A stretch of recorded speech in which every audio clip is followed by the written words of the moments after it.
burn more fuel in one day than the average driver uses in a lifetime. And that fuel is not diesel, it is not gasoline. It is a thick black substance so close to asphalt that it has to be heated just to flow through a pipe.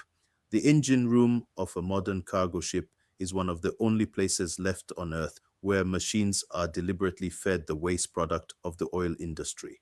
Why? It is not because engineers cannot build a cleaner ship. It is not because the technology does not exist. It is because of a single brutal number, and that number is the difference between global trade, making money, and losing it. Let's break this down. The fuel that isn't really fuel. First have to understand what they are burning. In a refinery, crude oil goes into a distillation tower and is separated by weight. The lightest, most valuable products, gasoline, jet fuel, diesel, evaporate first. What is left at the bottom after everything profitable has been pulled out is a heavy black residue. It's called bunker fuel. Now here's where it gets critical. Happen to like. It is the leftover, and leftovers are cheap. Of the modern merchant fleet. Liquid that will still explode inside an engine. The price of its own. At room temperature that it barely moves. Into something closer to grease.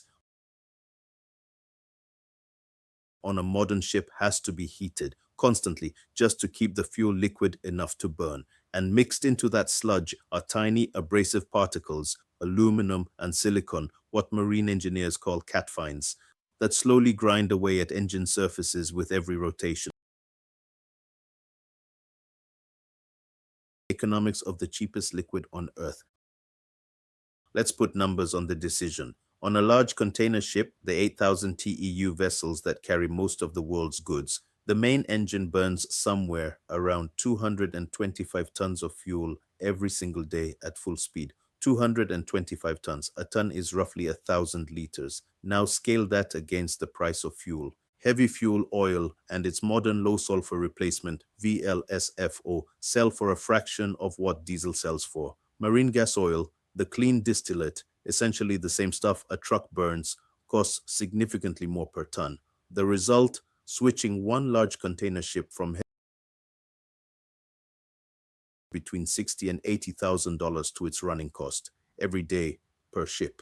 Multiply that across 7,500 container ships, and the number stops being a fuel feature of the global economy. This brings us to the next point. Fuel is not a line item on a ship's budget. It is the budget. Industry studies put fuel at ship's total operating cost, not labor, not the mortgage on the ship, not port fees, fuel, when more than half of everything a ship costs to price ripples straight into the cost of everything you buy. That is why shipping runs on waste. The machine that can eat sludge, but cost alone is not the whole answer, because a ship could not burn sludge at all if the engine were not the strangest machines in existence. Tall as a 4-story building. Sometimes less than 100 revolutions per minute. Because heavy fuel oil burns slowly, a slow-turning engine is exactly what it wants. A fast, high-revving engine, the kind in a truck or a generator, would choke on it. This engine is not an optional accessory. It is the ship, the hull, the propeller, the fuel system, the heating loops, machine. You cannot swap the fuel without, in effect, swapping the ship. 5 or 30 years. The fleet at sea today, the ships already carrying cargo right now, was financed, built, and committed to this fuel before most of the clean alternatives were even proven. The machine itself is a 25-year bet. So the question everyone asks is, why not just use the clean fuels that already exist? The honest answer is that they do exist, and they take the 3 leading candidates.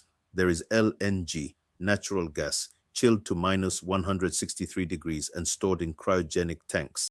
It cuts carbon, but it is not zero carbon, and it needs nearly double the tank space for the same energy. There is methanol, a liquid at room temperature, easy to handle, but it carries only about half the energy per ton of heavy fuel, so a ship needs 2 to 2.5 times the tank volume for the same voyage. And there is ammonia, genuinely zero carbon when burned, but toxic and even less energy dense than methanol. Now add the price. Green methanol and green ammonia, the versions actually produced from clean energy rather than fossil gas, currently cost 5 to 8 times what conventional marine fuel costs, up more than half of a ship's operating cost. A ship owner switching a single vessel to green methanol is not making an environmental decision. They are making a bet that could double or triple their fuel cost in a market where fuel cost is the margin itself. Is the one most people miss: infrastructure. A ship cannot switch fuels alone because fuel is not something a ship carries around forever. It is something a ship buys at a port in a specific place on a specific day. The entire global system, the bunkering barges, the storage terminals, the fuel depots in Rotterdam and Singapore and Fujairah, was built over decades to store and deliver heavy fuel oil. Every port call depends on it. Now imagine a ship owner who wants to run on green methanol. They need a port that can supply it at the moment they arrive at a price that does not bankrupt the voyage. Today that port barely exists, and no port will build methanol storage at scale until enough ships demand it. And no ship owner will order methanol ships until the ports exist. This is the cleanest, simplest explanation of why the transition is slow. It is a $1 trillion chicken and egg problem, and both sides are waiting for the other to move first.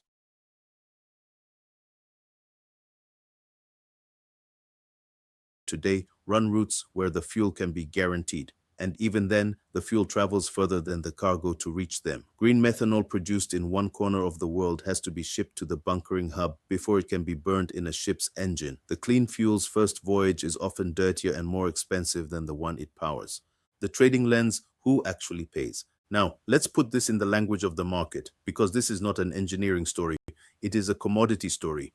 Bunker fuel is one of the most actively traded liquids on Earth, and its price is set by the same forces that set the price of crude: supply, demand, speculation, and geopolitics. The line is, whether they like it or not, running a fuel trading desk. It moves with it, and it moves fast. Surcharges that pass the fuel cost straight onto the cargo and straight onto you. When fuel is cheap, freight rates soften. When fuel spikes, as it did when the IMO sulfur rules rewrote the market in 2020, the entire cost of global trade shifts within weeks. Rehearsal for everything coming next. Burning high sulfur fuel and switch to a lower sulfur grade. About to be forced to do it again. Now the carbon pressure arrives. Regulators are pushing the industry towards zero-emission fuels on a hard timetable. A small but mandatory share by 2030 and full decarbonization targeted by 2050. But here is the tension no one says out loud. Priced by the market, and the two do not currently meet. Green fuels are 5 to 8 times more expensive because there is not enough supply. There is not enough supply because there is not enough demand, and there is not enough demand because the fuels are 5 to 8 times more expensive.